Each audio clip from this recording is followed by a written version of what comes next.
దేవునికి స్తోత్రం. ప్రభునేసుక్రీస్తు నామమునకే మహిమ కలుగునుగాక. ఆమేన్.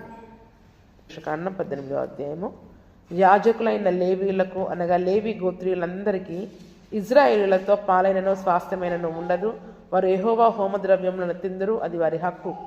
వారి సహోదరులతో వారికి స్వాస్థ్యము కలగదు. యెహోవా వారితో చెప్పినట్లు ఆయనే వారికి స్వాస్థ్యము.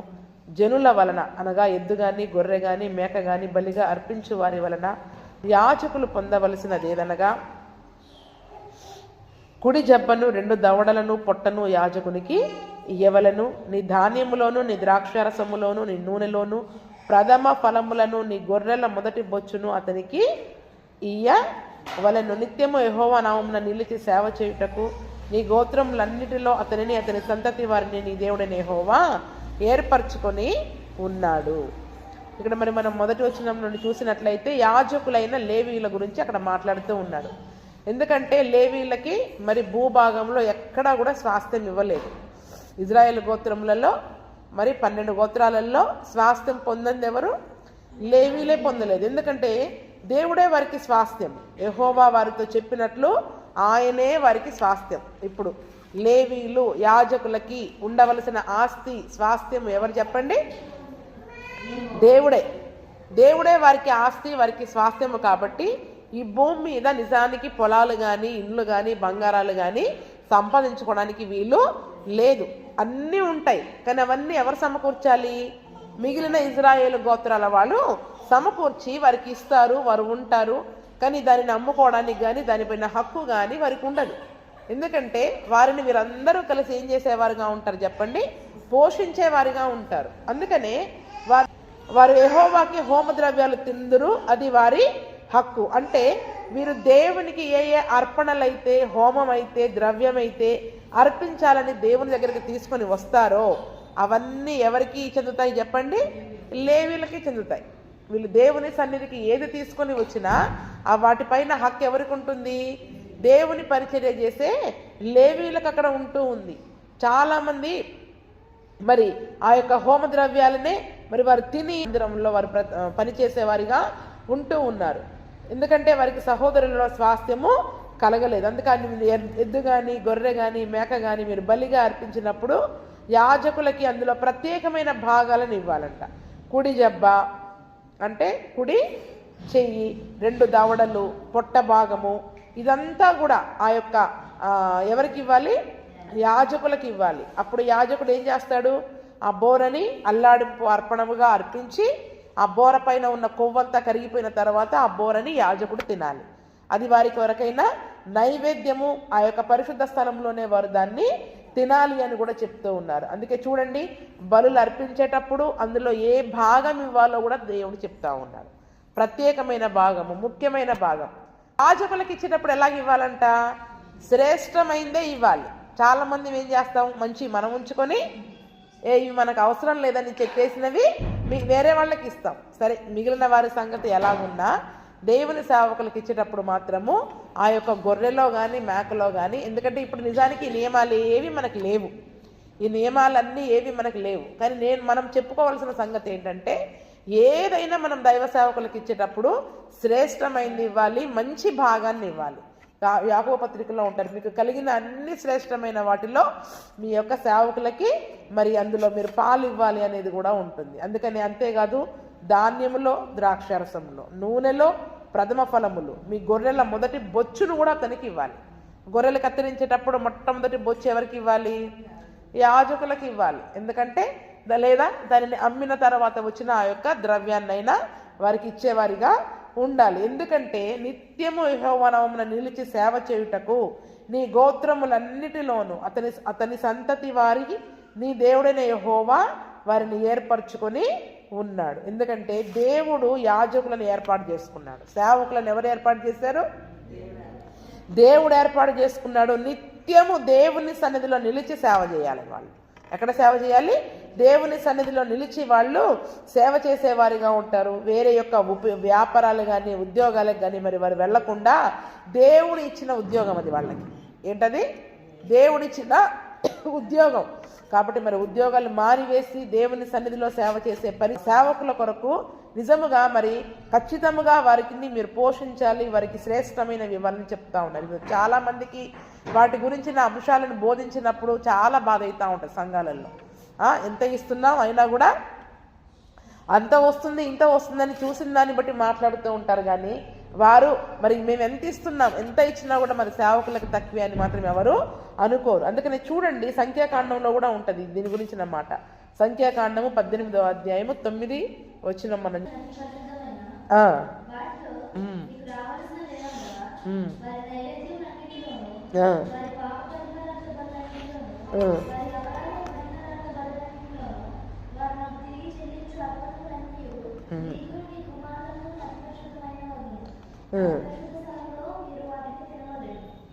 అక్కడ ఏమంటున్నారు, అగ్నిలో దహింపబడని వాటి గురించి కూడా చెప్తా ఉన్నారు. అంటే యాజకులకు ఇవ్వవలసిన అర్పణల గురించి అక్కడ చెప్తూ, నైవేద్యములలో, పాప పరిహారార్థ బలులలో, అపరాధ పరిహారార్థ బలులలో ఈ అర్పించే అర్పణలను, నాకు తిరిగి చెల్లించే అర్పణలన్నీ కూడా ఎవరికి వెళ్తాయంట?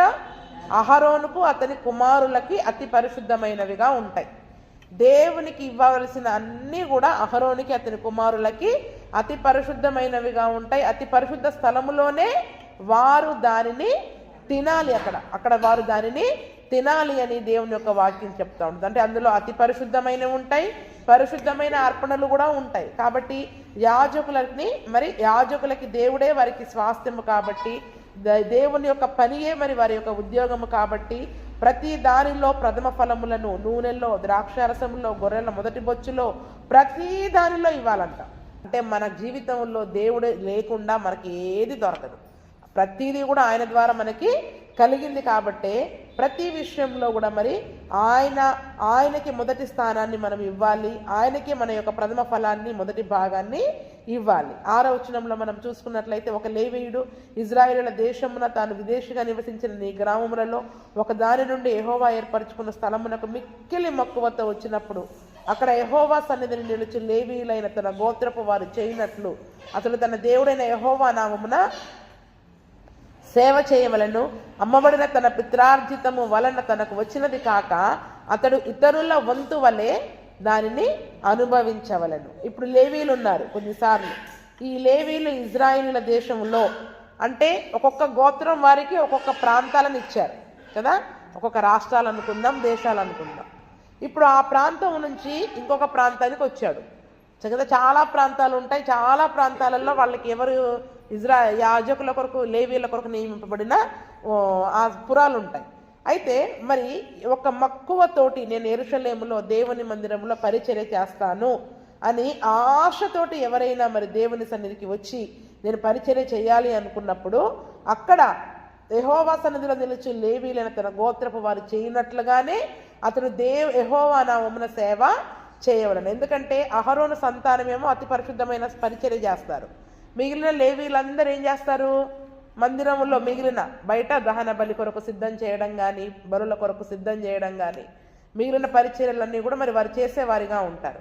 అంటే సేవాసక్తి కలిగి సేవ చేయడానికి వచ్చిన వారి గురించి ఇక్కడ చెప్తా ఉన్నారు కదా. ఇప్పుడు సేవాసక్తి కలిగి మందిరంలో పరిచర్య చెయ్యాలి అన్న ఆసక్తితో వచ్చే వాళ్ళు కొద్దిమంది ఉంటారు. కాబట్టి వారు మిగిలిన లేవీలు ఎలా సేవ చేస్తారో అలాగే సేవ చేయాలి. అమ్మబడిన తన పిత్రార్జితము వలన తనకు వచ్చినది కాక అతడు ఇతరుల వలె వంతు అనుభవించాలి. ఇప్పుడు ఒకవేళ అతనికి ఏదైనా తన తల్లిదండ్రుల ద్వారా వచ్చిన ఆస్తిపాస్తులు ఉన్నాయి, దాన్ని అతను ఏం చేశాడు? అమ్ముకున్నాడు. కాస్త అంతో ఇంతో డబ్బు ఉంది అతనికి, అవునా? ఇక్కడ ఏమని చెప్తూ ఉన్నారు? ఇప్పుడు అతనికి అంత వంతు ఉంది కదా, కాబట్టి ఇక్కడ ఈ యాజకులకి ఇవ్వవలసిన వంతులో అతనికి భాగం లేదు. చాలామంది లెగుస్తారా లేదా? ఆయనకి ఏం తక్కువ ఉంది, ఆయనకి ఏం తక్కువ ఉంది, మళ్ళీ మనం ఎందుకు ఇవ్వాలి ఆయనకి అనేటట్లుగా ఉంటారు. అందుకని అక్కడ ఏమంటున్నాడు? అమ్మబడిన తన పిత్రార్జితము వలన తనకి వచ్చింది కాకుండా అక్కడ మిగిలిన లేవీలకు అందరికీ దేవుడు ఏ వంతు భాగం అయితే ఇచ్చాడో ఆ లేవీనికి కూడా అంతే ఇవ్వాలి. ఆ లేవీలకు కూడా అంతే ఇవ్వాలి. అంటే భూ సంబంధమైన స్థితిగతులను పట్టుకొని మనం ఏం చేస్తూ ఉంటాం చెప్పండి? ఒకరికి ఎక్కువ ఇస్తాం, ఒకరికి తక్కువ ఇస్తాం, అవునా కాదా? ఆస్తున్న వాళ్ళకి ఏం చేస్తాం? తక్కువ ఇస్తాం, ఆస్తి లేని వాళ్ళకి ఎక్కువ ఇస్తాం. అంటే అది యాజకుల విషయంలో నేను చెప్తా ఉన్నాను. బయట సహాయం చేసే విషయంలో కాదు.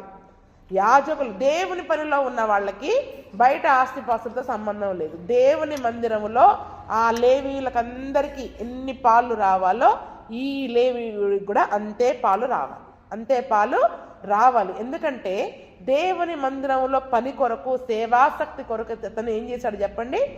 ఆసక్తి కలిగి తన ప్రాంతాన్ని విడిచిపెట్టి అన్ని అమ్ముకొని ఎక్కడికి వచ్చాడు? యెరూషలేములో సేవ చేయడానికి వచ్చాడు. అందుకని చూడండి, దేవుని పట్ల నిజంగా మనం ఆసక్తి కలిగి ఉంటే దేవుడు యాజకులకు, లేవీయులకు అందరికీ ఏ వంతునైతే ఇస్తాడో మనకి కూడా అందులో భాగం ఇస్తాడంట. అందుకని రోమా పత్రికలో అంటాడు, అంటే అపోస్తలుడైన పౌలు గారు రోమా సంఘానికి రాస్తూ ఏమని అంటాడంటే, కొద్దిమంది పేర్లు అక్కడ రాస్తాడు. కొద్దిమంది పేర్లు రాసి వీళ్ళందరూ కూడా నాకు పరిచర్యలో బహుగా సహకరించారు, వారి పేర్లు జీవ గ్రంథంలో రాయబడి ఉన్నవని అంటారు. అంటే చూడండి, దైవ సేవకుల కొరకని వాళ్ళు ఎంతో సహకరించి వారికి పరిచర్య చేసే వాళ్ళ పేర్లు ఎక్కడుంటాయంట? అంటే చూడండి, పరిచర్యలో మక్కువతో, ఆసక్తితో ఇక్కడ లేవీలు ఎలాగైతే పరిచర్య చేయడానికి వస్తూ ఉన్నారో అలాగే దేవుని మందిరములో కానీ దైవ సేవకుల కొరకు కానీ ఆసక్తితో పని చేయడానికి వచ్చిన వారికి ఒక పేర్లు కూడా జీవ గ్రంథంలో రాయబడి ఉంటాయని చెప్తూ ఉన్నారు. కీర్తనల గ్రంథం 63 చదువుకుందాం. మొదటి వచనం నుండి. కీర్తనల గ్రంథం 63 మొదటి వచనం నుండి. నా దేవుడవు నీవే, నీ బలమును ప్రభావమును చూడవలనని పరిశుద్ధాలయమందు నేనెంతో ఆశతో నీ తట్టు కనిపెట్టి ఉన్నాను. నీళ్లు లేక ఉండి ఉన్న దేశమందు నా ప్రాణము నీ కొరకు తృష్ణగొని ఉన్నది. నీ మీద ఆశ చేత నిన్ను చూడవలనని నా శరీరము కృషించుచున్నది. అంటే చూడండి, ఇక్కడ ఒక లేవీయుడు యెహోవా ఏర్పరచుకున్న స్థలానికి మిక్కిలి మక్కువతో రాడు. మిక్కిలి మక్కువ అంటేనే ఎక్కువ. ఏంటి చెప్పండి? మక్కువ అంటేనే ఎక్కువగా ప్రేమించడంలోనే ఎక్కువ, ఆశపడడంలోనే ఎక్కువ. అందులో ఇంకా మిక్కిలి మక్కువ అంటున్నాడు. మిక్కిలి మక్కువ అంటే దేవుని ఎంత ప్రేమించే వ్యక్తిగా ఉంటే అతను దేవుడు ఏర్పరచుకునే స్థలానికి వస్తాడంట. అందుకని ఇక్కడ దావీదు కూడా యూదా అరణ్యంలో ఉన్నాడు. ఎక్కడున్నాడంటే దావీదు యూదా అరణ్యంలో ఉన్నప్పుడు రాసిన కీర్తన. అతను ఎక్కడో దూరంగా ఉన్నాడు దేవుని మందిరానికి దూరంగా ఉండి ఏమని ప్రార్థన చేస్తున్నాడు? నీ బలమును, నీ ప్రభావమును చూడవలదని పరిశుద్ధాలయమందు నేనెంతో ఆశతో నీ తట్టు కనిపెట్టి ఉన్నాను. దేవుని మందిరానికి దూరం అయితే ఎంత వేదన చూడండి, ఎంత బాధపడుతున్నాడు దావీదు అక్కడ. నీళ్లు లేక ఎండి ఉన్న దేశమందు నా ప్రాణము నీ కొరకు తృష్ణగొని ఉన్నది. నీళ్లు లేకపోతే ఒక దేశం ఎట్లా ఎండిపోతుంది? నీటి చుక్క కొరకు ఎలాగా వాళ్ళు ఎదురు చూస్తూ ఉంటారు, అలాగా దేవుని కొరకు తృష్ణగొన్న ప్రాణం అంట దావీదు. దేవుని కొరకు తృష్ణగొన్న ప్రాణం. అందుకని నీళ్లు లేక ఎండి ఉన్న దేశమందు నా ప్రాణము నీ కొరకు తృష్ణగొని ఉంది. పరిశుద్ధాలయమందు నేను ఎంతో ఆశతో నీ తట్టు కనిపెట్టి ఉన్నాను. నీ మీద ఆశ చేత నిన్ను చూడవలనని నా శరీరము కృషించుచున్నది. దావీదు యొక్క శరీరం ఎందుకు కృషించిపోతుందంట? దేవుని ఆశ చేత, దేవుని మీద ఆశ పెట్టుకున్నాడు. ఆయన్ని చూడాలని నా శరీరము కృషించిపోతా ఉంది. చూడండి, మనల్ని బాగా ప్రేమించిన వాళ్ళు ఒక 2-3 రోజులు దూరంగా ఉన్నారనుకోండి, ఎలా ఉంటుంది మనకి? ఎప్పుడెప్పుడు వస్తారా, ఎప్పుడెప్పుడు మళ్ళీ వాళ్ళని చూస్తామా అన్న ఆశ కలిగి ఉంటాం మరి మనం. అలాగే చూడండి, ఎటువంటి ఆశని కలిగి ఉన్నాడు, ఎటువంటి మక్కువని కలిగి ఉన్నాడు దావీదు. దేవుని చూడాలని ఆయన దేవుని మీద ఆశ పెట్టుకున్నాడు. ఆయన్ని చూడాలని ఆశ కలిగి ఉన్నాడు. ఆ యొక్క ఆశ చివరికి అతన్ని ఏం చేస్తుందంట? శరీరం అంతా కృషింపజేస్తుందంట కదా. బెంగ పెట్టుకున్నారు ఒక రకంగా. ఏంటంటే దేవుని పైన నేను ఎప్పుడు నా దేవుని మందిరానికి వెళతా, ఎప్పుడు నా దేవుని మందిరంలో ప్రార్థన చేసుకుంటా, ఆయన నేను ఎప్పుడు చూడాలి, ఆయన ప్రభావాన్ని ఎప్పుడు చూడాలి, ఆయన మహిమని నేను ఎప్పుడు చూడాలి, ఆయన బలాన్ని నేను ఎప్పుడు చూడాలి. నేను దూరంగా ఉంటే బలం ఉండదా? ఎక్కడున్నా దేవుడు బలం ఇయ్యడా చెప్పండి? దేవుని మందిరంలో అది అతి పరిశుద్ధమైన స్థలము కాబట్టి ఇక్కడ ఉండే బలము వేరు, ఇక్కడ ఉండే ప్రభావము వేరు, ఇక్కడ ఉండే మహిమ వేరు. కాబట్టి ఈ మందిరములోని మహిమను నేను పొందుకోవాలి, ఈ బలం పొందుకోవాలి, ఈ ప్రభావం పొందుకోవాలి, ఆయన ముఖ దర్శనాన్ని నేను చూడాలి. మేము ఏ ఊరికి పోయినా దేవుడు మమ్మల్ని దర్శిస్తానే ఉంటాడు, సంగతులు తెలియజేస్తానే ఉంటాడు. కానీ దేవుని మందిరంలో వచ్చేవి వేరు, దేవుని మందిరంలో కూడా తెలియజేసేవి వేరుగా ఉంటాయి అని దేవుని పైన మందిరము పైన ఆశతో ఉన్నాడంట. ఆయనను చూడాలని శరీరము కృషించిపోతూ ఉంది. బెంగ పెట్టుకుంటే మనుషులపైన ఎట్లా ఉంటారు చెప్పండి? కళ్ళన్నీ గుంటలు పడి, సరిగా భోజనం చేయకుండా, సరిగా నిద్రపోకుండా, ఒక వ్యక్తి కొరకు ఎదురు పెట్టినప్పుడు మన యొక్క శరీరం ఏమైపోతుంది చెప్పండి? కానీ దావీదు ఎవరిపైన ఆశ పెట్టుకుని శరీరాన్ని కృషింపజేసుకున్నాడు? దేవుని మీద ఆశ పెట్టుకున్నాడు. ఉందా ఈరోజు మనకు అటువంటి ఆశ? ఒక లేవీయుడు మిక్కిలి మక్కువతో ఉన్నవన్నీ అమ్ముకొని దేవుని మందిరానికి వచ్చాడంట. అంటే నిజంగా అటువంటి ఆశతో అతను వచ్చాడు కాబట్టి అతనికి ఏం చేయాలి చెప్పండి? అన్నిట్లో కూడా అతనికి ఏం చేయాలి? పాలివ్వాలి. దావీదు అటువంటి ఆశని కలిగి ఉన్నాడు కాబట్టి ఇప్పుడు కూడా అతన్ని రాజుగా చేశాడు. ఊరికే రాజులు అవ్వలేదు ఎవరు, ఊరికే అధికారం రాలేదు ఎవరికి, ఊరికే ఒక స్థితిని దేవుడు ఇవ్వడు. ఒక స్థితిని కానీ, ఒక ఉన్నతమైన స్థానాన్ని కానీ, ఒక అధికారాన్ని కానీ, ఒక సింహాసనాన్ని కానీ రాజుగారు ఊరికే ఇవ్వరు. వారికి దేవుని పట్ల ఉన్న ఆశ ఏంటి, ఎంతగా దేవుని కొరకు వారు తృష్ణగొని ఉంటారు, ఎంతగా దేవుని కొరకు ఆశపడి ఉన్నారు అనేది దేవుడు చూస్తాడు. చూసినప్పుడే ఇస్తాడు, చూడకుండా ఊరికైనా ఎవరిని పడితే వాళ్ళని తీసుకొచ్చి సింహాసనం మీద కూర్చోబెట్టాడు. ఆ రాజుగారిని కానీ, ఆ ఉన్నత స్థితి కానీ ఎవరి వలన కలుగుతుంది? దేవుని వలనే కలుగుతూ ఉంది. కాబట్టే అందరిలాగానే అతనికి కూడా ఏమవ్వాలి చెప్పండి? వంతు అనేది ఇవ్వాలి. ఎందుకంటే అతడు దేవుడు ఏర్పరచుకున్న వ్యక్తి కాబట్టి. 84వ కీర్తన కూడా చదవండి, 84:10.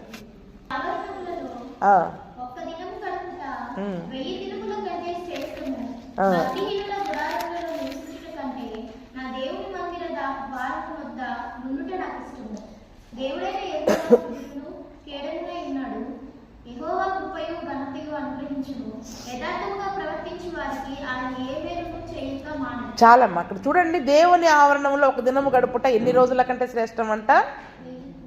1000 దినాల కంటే శ్రేష్టము. భక్తిహీనముల గుడారంలో నివసించుట కంటే నా దేవుని మందిర ద్వారం వద్ద ఉండుట నాకు ఇష్టము. దావీదు యొక్క కోరిక, దావీదు యొక్క ఆశ ఇదంతా కూడా. అందుకనే దేవుడు మరి దావీదుని అక్కడ రాజుగా చేశాడు. కాబట్టి అతనికి శ్రేష్టమైన పాలు, అతనికి ఏం ఉన్నా ఏమి లేదని అక్కడ చూడట్లా. అతనికి అమ్మబడిన పిత్రార్జితం వలన మనం ఏం చేస్తాం? మన కంటి చూపును బట్టి మరి మనము తీర్పు తీర్చే వాళ్ళముగా ఉంటాం. కానీ దేవుడు అతని హృదయాన్ని చూస్తూ ఉన్నాడు. దేవుని మందిరంలో అన్ని మరి పిత్రార్జితం ఆస్తుంది కదా, ఏదైనా వ్యాపారం చేసుకోవచ్చు కదా, ఏదైనా బిజినెస్ పెట్టుకోవచ్చు కదా. చెప్పండి, ఆ వ్యక్తి వెళ్ళి దేవుని మందిరానికి ఎందుకు వచ్చాడు? ఇక్కడ పని చేయాలన్న ఆశ కలిగి వచ్చాడు. ఎందుకంటే నేను బయట ఎంత సంపాదించుకున్నా, ఎంత ఉద్యోగం చేసుకున్నా, ఎన్ని వ్యాపారాలు చేసుకున్నా దేవుని మందిరములో ఉన్న ఆశీర్వాదం వేరు, దేవుని మందిరంలో పనిచేస్తే వచ్చే ఆశీర్వాదము వేరు అని ఆ వ్యక్తికి తెలుసు. కాబట్టి భక్తిహీనులతో కలిసి వ్యాపారం చేసే కంటే, భక్తిహీనులతో కలిసి నివసించే కంటే, భక్తిహీనులతో కలిసి నేను ఆ పనులు ఈ పనులు వాళ్ళు చేస్తున్నారు, మనము చేస్తున్నాం, అందులో దేవుడు గొప్పతనమేముంది? కానీ మిక్కిలి మక్కువతో యెరూషలేములో పని చేయాలని దేవుడు ఏర్పరచుకున్న స్థలానికి రావడం అనేది నిజముగా అది చాలా గొప్ప విషయం. కాబట్టి దేవుడు ఏం చేస్తున్నాడంటే అతనికి ఉన్నది ఏదైనా తను నమ్ముకుని వచ్చాడేమో, కానీ దేవుని దగ్గరకు వచ్చాక దేవుడు ఇచ్చేది అతనికి ఇస్తాడు. కానీ నువ్వు ఏ ఆశతో దేవుని సన్నిధికి వస్తున్నావు, ఏ మనసుతో దేవుని సన్నిధికి వస్తున్నావు అని చూసి దాన్ని బట్టి మనకి పాలు నిర్ణయిస్తాడు. దాన్ని బట్టి మనకి ఏం చేస్తాడు? ఇతరుల వలె వంతు. అందరికీ దీవెనలు వస్తున్నాయి కదా దేవుని మందిరంలో, అవునా? కొందరికి కొద్దిగా వస్తుంటాయి, కొందరికి ఎక్కువగా వస్తుంటాయి. మరి ఆల్రెడీ డబ్బున్నోళ్ళకి కూడా మళ్ళీ దీవెనలు దేవుడు ఎందుకు ఇస్తాడు? మనం అంటావా? వాళ్ళకి ఏం తక్కువ ఉంది దేవుడు? లేని వాళ్ళకి ఇవ్వచ్చుగా, ఉన్న వాళ్ళకి ఎందుకు ఇస్తున్నాడు చెప్పండి? వారి ఆశను చూస్తాడు దేవుడు హృదయంలో. ఎవరిని చూస్తాడు? వారి హృదయంలో ఉన్న ఆశను బట్టి దేవుడు వంతులు నిర్ణయిస్తాడు. వారి యొక్క దీవెనలను, ఆశీర్వాదాలను అక్కడ నిర్ణయించేవాడిగా ఉంటారు. కాబట్టి 1 తిమోతి 3:1 కూడా చదవండి.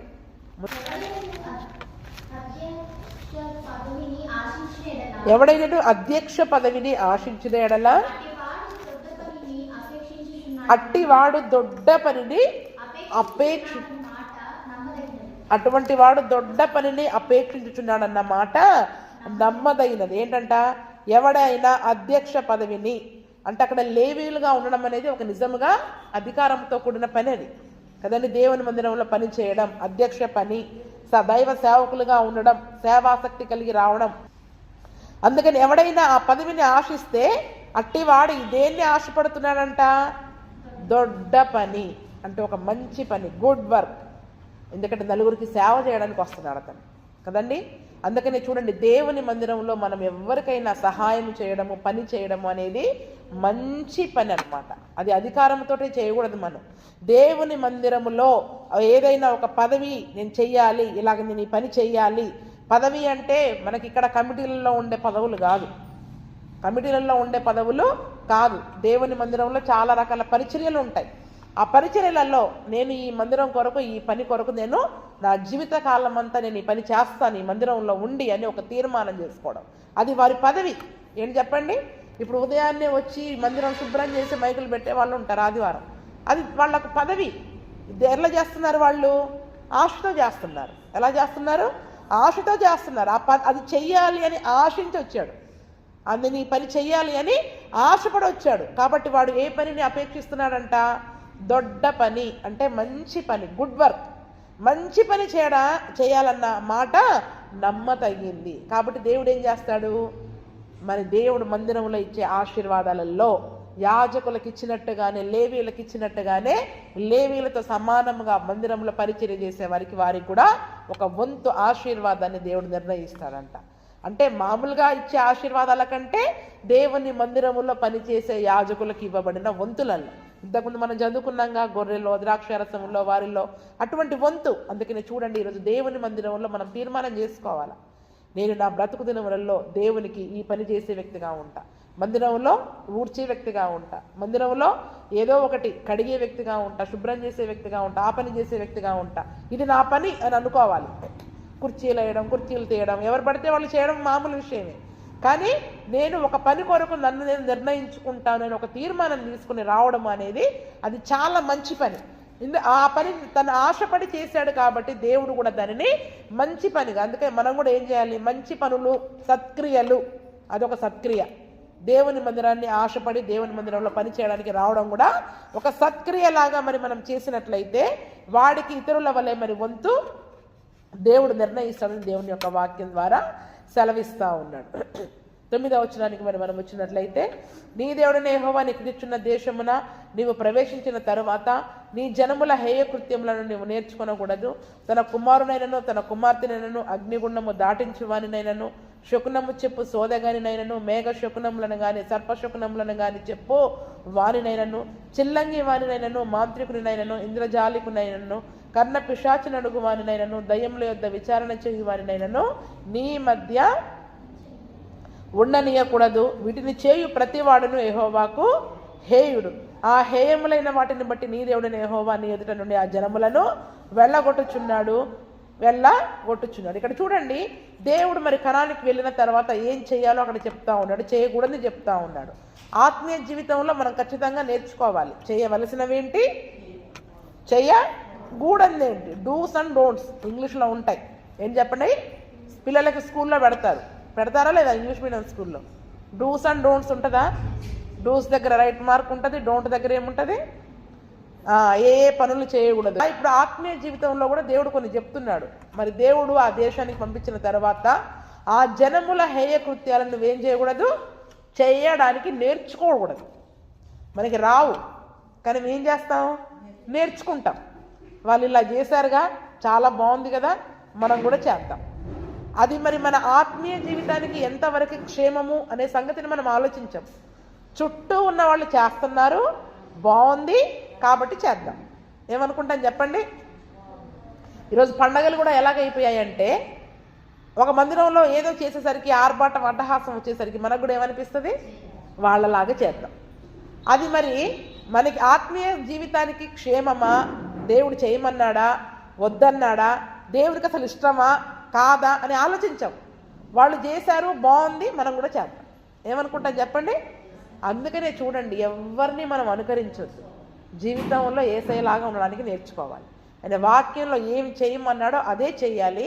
వద్దన్నవి మనకి ఇష్టం ఉన్నా లేకపోయినా విడిచిపెట్టేయాలి. మనకి ఇష్టం ఉన్నా లేకపోయినా విడిచిపెట్టే. అందుకని చూడండి, మన చుట్టూ చాలామంది ఇప్పుడు పెళ్ళిళ్ళు కానీ, ఫంక్షన్లు కానీ, అందరికీ కూడా ఏమైపోతుంది, బయట అందరూ ఏది పాటిస్తే అదే ఫాలో అయిపోతున్నారు. ట్రెండ్ చుట్టుపక్కల వాళ్ళు చేసినప్పుడు వాళ్ళు అలా చేశారు, చాలా బాగుంది, గ్రాండ్గా చేశారు, మనం కూడా చేద్దాం. క్రైస్తవుడు కూడా ఏం చేయడం మొదలుపెట్టాడు, నేర్చుకోవడం, డీజేలు పెట్టడం మొదలుపెట్టాడు, డ్యాన్సులు వేయడం మొదలుపెట్టారు. ఇప్పుడు క్రైస్తవులు కూడా ఏం చేస్తున్నారు, అవే ఫాలో అవుతున్నారు. అంటే అందుకనే చూడండి, మన చుట్టుపక్కల వాళ్ళందరూ చేస్తున్నారు, బాగుంది, మనం కూడా అలా చేస్తే నలుగురు మనల్ని చూసి మెచ్చుకుంటారు అనేవి అసలు మన జీవితంలో ఉండడానికి వీల్లేదు. మన జీవితం మనల్ని మంచి అనుకోని అవసరం లేదు. ఎందుకంటే లోకానికి ఎప్పుడు మనం చెడ్డగానే కనపడాలి. మనం ప్రత్యేకింపబడ్డ వాళ్ళం, దేవుని చేత ఏర్పరచబడ్డ వాళ్ళం. దేవుడు ఎన్నుకున్న ప్రజలు దేవునికి ఇష్టలుగా ఉండాలి, లోకానికి ఇష్టలుగా ఉండనవసరం లేదు. నలుగురు చూసి బాగుందనాల్సిన అవసరం లే. దేవుని మెప్పు కొరకు మనం ప్రయత్నం చేయాలి, మనుషుల మెప్పు కొరకు కాదు. మనుషులు 100 మంది వచ్చిన వాళ్ళందరూ అబ్బా భలే చేశారు ఫంక్షన్ అని వెళ్ళిపోతారు. దేవుడు మెచ్చుకున్నాడా లేదా ఇంతకీ, అది ఎవరికి తెలవదు. అందుకని చూడండి, మన ఇంట్లో ఏది జరిగినా చుట్టుపక్కల అన్యజనులు చేసినట్టుగా మనము చేయడానికి లేదు. ఏది చేసినా మర్యాదగా, క్రమముగా, దేవుని దీవెనలతోటి, దేవుని నామానికి మహిమకరముగా చేయాలి. అందుకని అంటున్నారు, నీవు కనానులోనికి ప్రవేశించిన తర్వాత ఆ జనముల హేయ కృత్యములను నీవు చేయడానికి నేర్చుకోకండి. అన్యజనులు పాటించే ఏ ఆచారము కానీ, పద్ధతి కానీ, అలవాట్లు కానీ మనము నేర్చుకోవడానికి వీలే లేదు. ఏదైనా ఇలా చెయ్యండి బాగుంటుందని సలహా చెప్తారు, మనకు తెలియదు, పక్కన సరే ఇలా చేద్దాం అనుకుంటాం.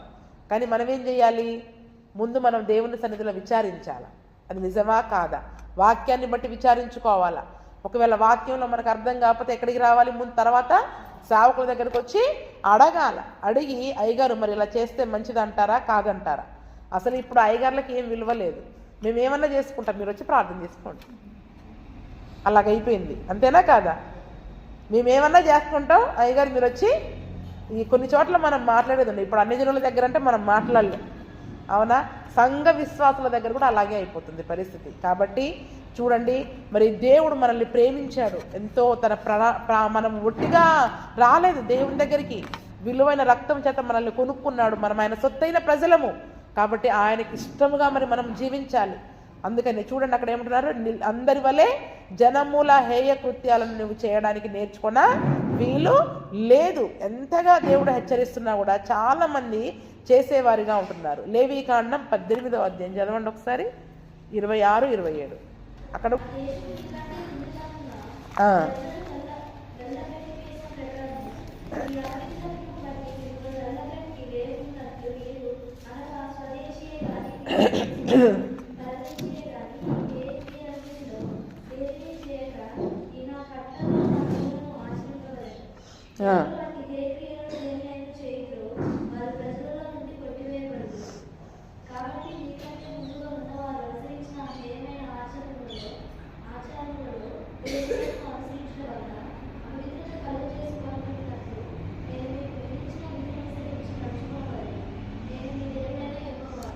అక్కడ కనాను వాళ్ళని ఎందుకు వెళ్ళగొట్టాడంటే దేవుడు, కనానీయులను ఎందుకు వెళ్ళగొట్టాడని చెప్తున్నాడు, వాళ్ళందరూ ఇవి చేశారు కాబట్టి. ఏం చేశాడంట, కనానీయులు దేవునికి ఇష్టం లేని హేయ కార్యాలన్నీ చేశారు అక్కడ. అదే అక్కడ చెప్తూ ఉన్నారు, ఆ దేశమందు కాపురం ఉన్న వారిని వెళ్ళగ్రక్కి వేయుచున్నది. 24లో చూసుకుంటే, వీటిలో దేని వలన అపవిత్రత కలుగ చేసుకొనకూడదు, నేను మీ ఎదుట నుండి వెళ్ళగొట్టుచున్న జనములు వాటన్నిటి వలన అపవిత్రులైరు. మొట్టమొదటిది ఏంటంటే మన పరిశుద్ధత పాడైపోద్ది.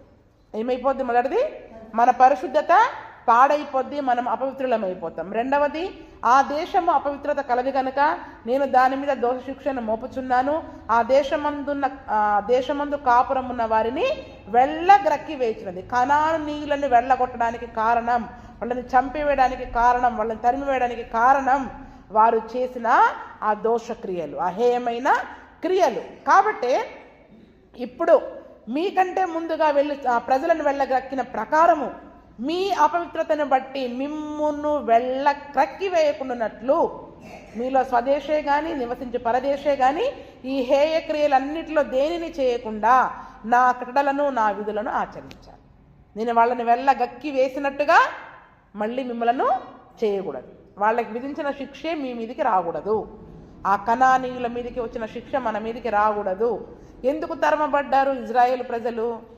ఎందుకు అమ్మివేయబడ్డారు బానిసలుగా? వద్దంటే చేశారు. వద్దంటే ఏం చేశారు? దేవుడు వద్ద అంతగానం చెప్పినా కూడా చేశారు, మాట వినలేదు. దేవుడు ఏం చేశాడు?